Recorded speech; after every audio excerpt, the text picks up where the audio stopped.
For the first combo, we got the Warped Echo and Medkit.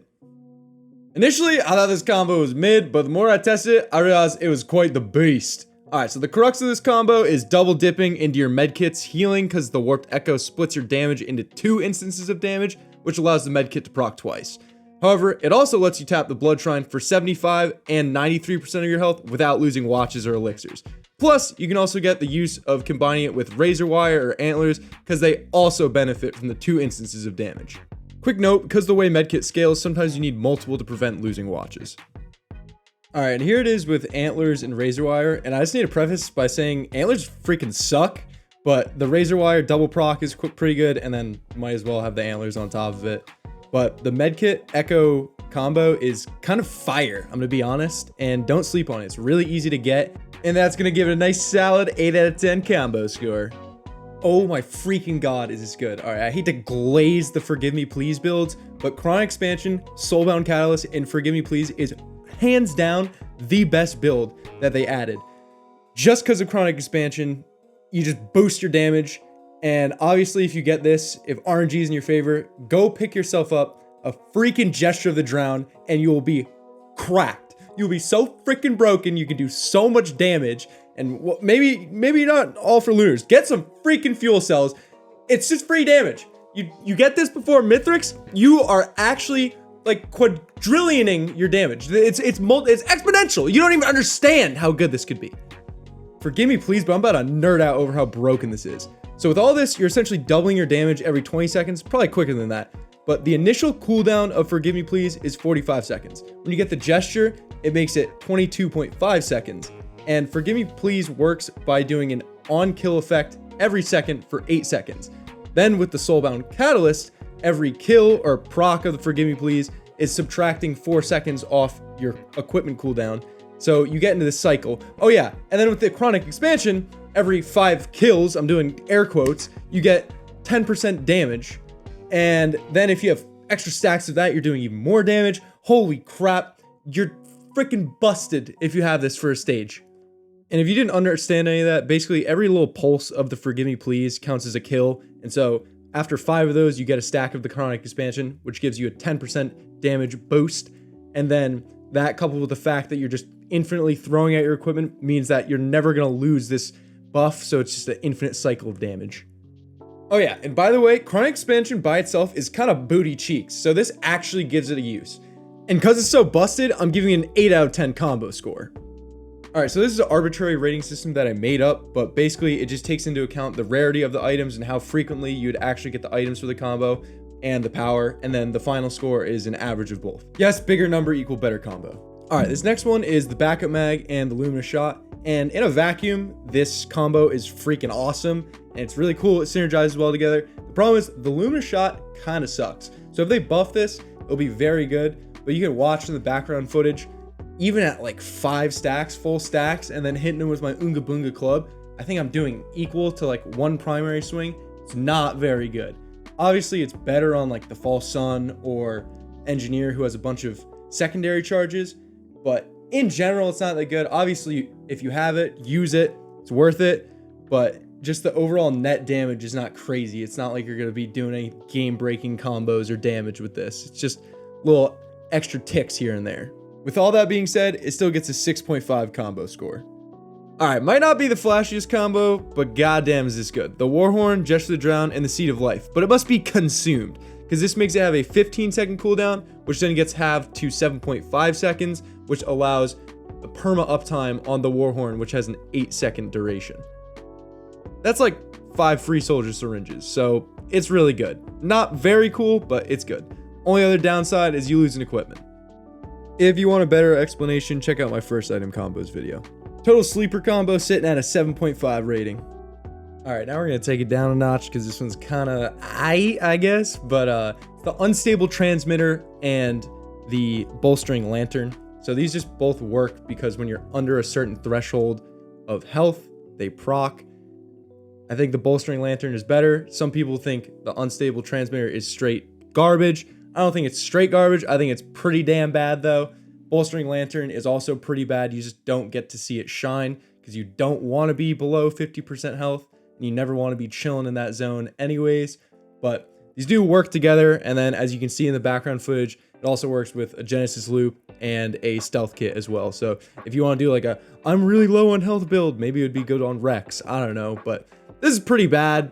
Totaling a combo score of 5.5. All right, this one's for all my Lunar lovers out there. This combo can get super broken, but it really depends on how many Lunar items you want to buy, because long-standing Solitude and Brittle Crown, just 1-in-1 each, is an okay combo, but the more you get, the better it is, because basically the more free purchases you get per level up. The only other issue though is that your free purchases don't carry over stage to stage, so this falls off really quick and can get really dicey in multiplayer as well. I also just completely didn't explain the actual combo. So the Brittle Crown gives you a 30% chance on hit to gain 2 gold, and this scales over time. But the downside is that you lose gold on taking damage.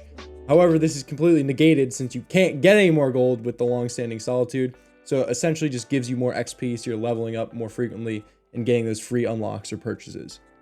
Oh, and also, in terms of a combo score, this bad boy got a 5. Oh my god, I can't believe I even forgot about this one. This one is by far the best. You got the knockback fin.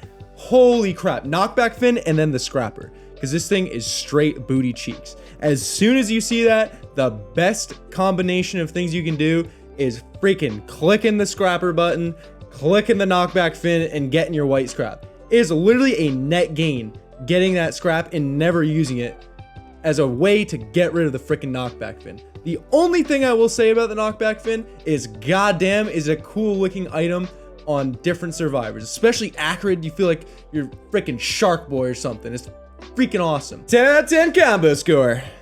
All right, another solid combo is the Sonorous Whispers and the 57 leaf clover, and this is because the Sonorous Whispers is affected by the luck stat and the clover is giving you +1 into luck stat. Basically, it just gives you more items. And then I did a little more testing to see if having more Sonorous Whispers is better or more clovers. And I came to the conclusion having more clovers is better. And I think it also might bump the rarity of the actual items from like white to green. All right, by no means was this perfect scientific testing or anything, but with the clovers, you get more greens. It's obvious.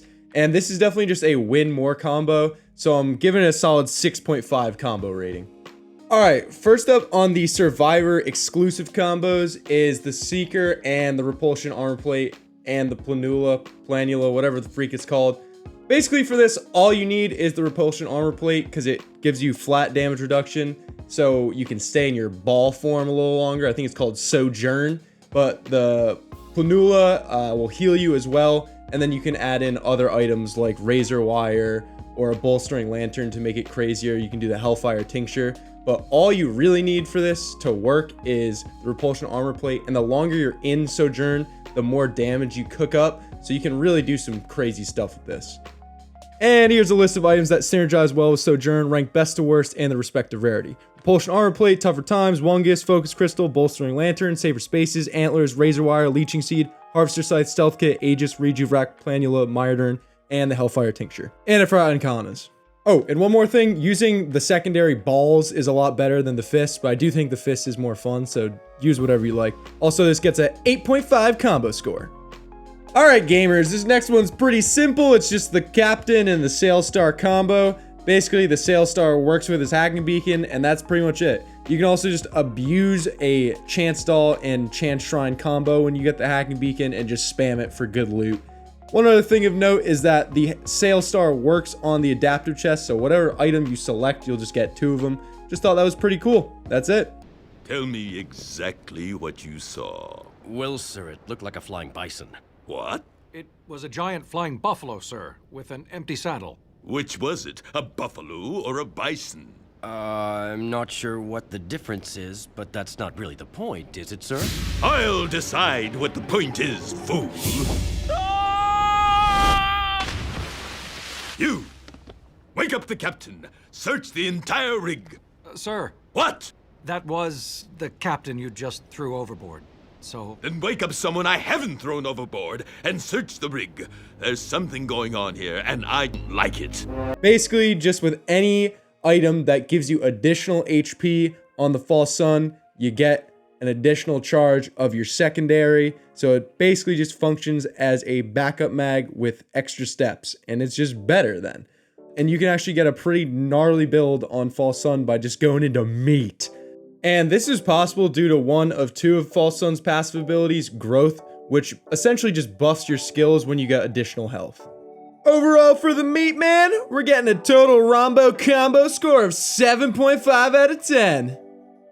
That's all for today, gamers. If you want to see some more Rombo action, I stream on Twitch every day, 8 to 10 EST. See you there. Hope you enjoyed the information, because there's always a possibility of precipitation.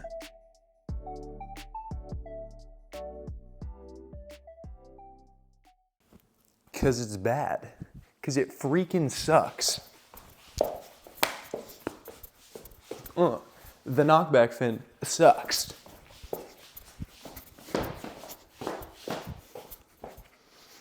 Oh God.